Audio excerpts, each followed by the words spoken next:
I have been studying the Bible deeply regarding grief after losing a loved one, especially in light of my situation.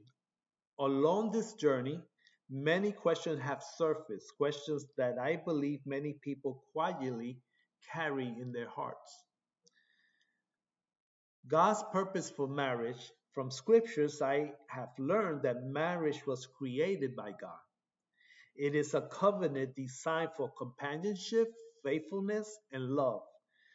Through the way spouses love one another, we honor God Himself. In Ephesians 5:25 it says, "Husband, love your wife just as Christ loved the church." Marriage teaches us faithfulness, sacrifice, and devotion. When we treat our spouses with love and kindness, we reflect God's character. In many ways, marriage becomes a living testimony of love towards God. When death ends the marriage covenant, the Bible also teaches that marriage belongs to this earthly life. A married woman is bound by law to her husband while he lives, but if her husband dies, she is released from the law of marriage. That's what it says in Romans 7:2.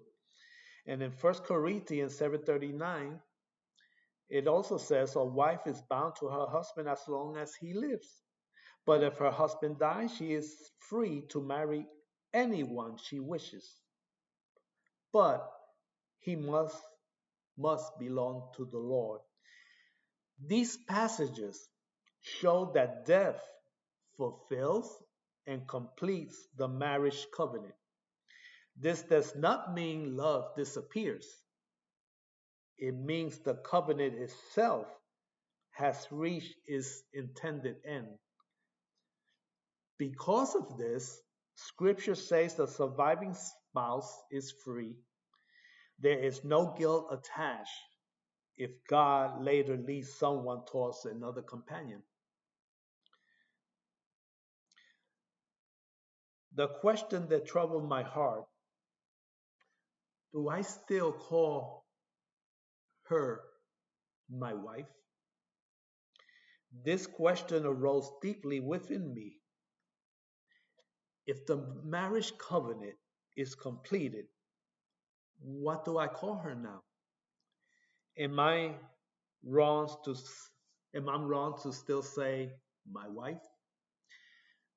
Biblically, the marriage covenant is no longer active before God. Yet scripture never tells us that love, honor, or remembrance must end. The Bible speaks about covenantal status, not about the language of affection. So two truths can peacefully exist together. Before God's covenant law, the marriage ended. In love and remembrance, it's a natural and understandable to still speak of her as my wife. Many believers say, "My wife passed away," or "My husband went home to the Lord." This language reflects honor and love, not ongoing covenant obligation. And scripture does not forbid it. Now, Jesus in marriage and the resurrection. Jesus addressed this subject when he was asked about a woman who had married seven brothers sequentially according to the law of Moses. And the question was, at the resurrection, whose wife will she be? And Jesus answered, at the resurrection, people will neither marry nor be given in marriage. They will be like the angels in heaven. Now notice he says we will be like angels, not that we will become angels. His point is that earthly marriage does not continue in the resurrection. This applies to my own questions as well.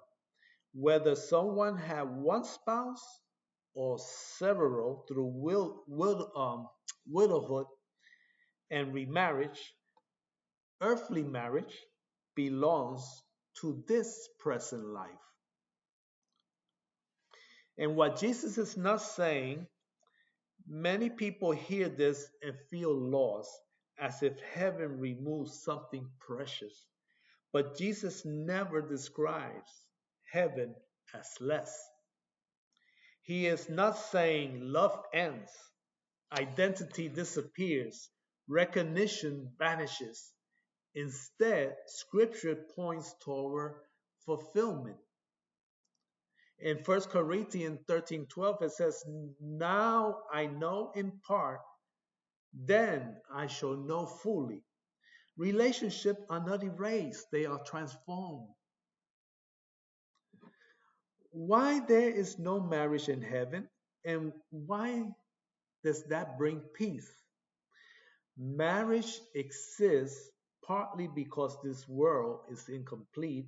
It answers loneliness, protects intimacy, and teaches faithful love. But heaven removes what marriage was needed to address. It says in Revelation 21:4 that he will wipe every tear from their eyes. There will be no more death, or mourning, or crying, or pain. Marriage is beautiful, but it is also temporary by design. Scripture reveals something profound. It says so in Ephesians 5:32. It says this mystery is profound, but I am speaking about Christ and the church. Earthly marriage is a picture pointing to something greater, God's eternal union with his people. When the reality comes, the symbol is no longer needed. God restores every love without taking anything away. This is the peace many people never notice. God does not remove love, he perfects it. In, in James 1:17, it says, every good and perfect gift is from above. In 1 John 4:8, it says, God is love. If, if love comes from God, heaven cannot mean less love. On earth, love is limited by time, by fear, by separation, by death. In heaven, those limits disappear. Love is not replaced, it is expanded. You will not love her less. You will finally love fully as God intended. In 1 Corinthians 13:8, it says, love never fails. Notice scripture says love never fails, not marriage. The form changes, the love remains. Will we recognize one another? Scripture strongly suggests yes.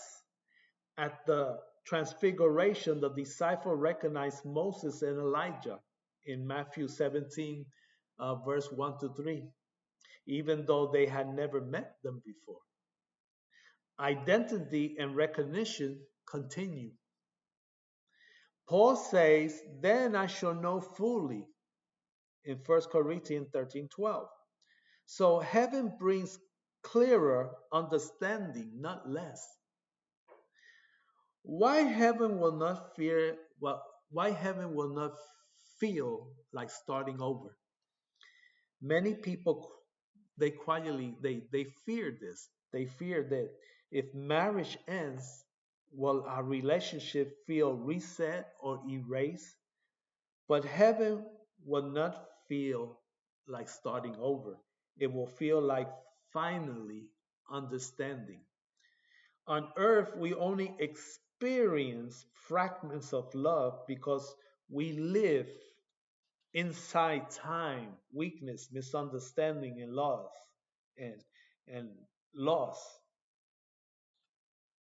In heaven, nothing is hidden, nothing is incomplete, nothing is misunderstood. You will see relationship through God's eyes, fully healed and fully understood. Think of a seed becoming a tree. A seed does not disappear. It becomes what it was always meant to be. Earthly love is the seed. Heavenly love is the full grown tree.